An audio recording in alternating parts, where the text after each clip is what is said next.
পুচকুদের সামলে পুচকুদের দিম্মা এই এখন একটু খাওয়ার সুযোগ পেয়েছে। প্রায় রাত 2টো বাজে। আমিও জাস্ট 10 মিনিট আগে খেয়ে উঠেছি। এখন ওদের আমি ধরছি, রোজই এটাই চলে। বাবাই চেঞ্জ করে দিলাম, হ্যাঁ প্যাম্পার্স আর প্যান্ট ট্যান্ট সব চেঞ্জ করে দিলাম। ও বাবাই, তুমি এখন খেলু খেলু করবে?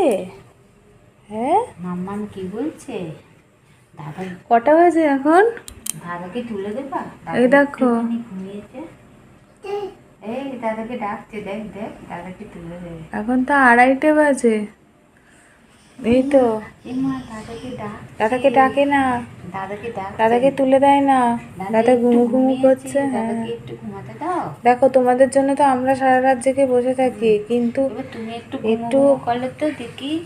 এক ভাই ঘুমাচ্ছে, তাকে ডাকতে হবে না। দুজনা মিলেই তো এরকম করো। আবার একজন ঘুমালে আর একজন কি তুলে দেবে, তাই তো?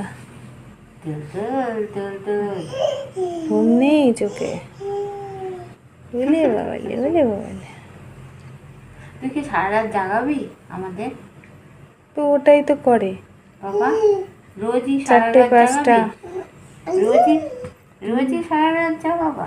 তাহলে আমাদের তো চোখ জ্বালা করে সারাদিন। ও দোল দোল করছে, দোল দোল দোল দোল দোল দোল দোল দোল দোলে দোলে।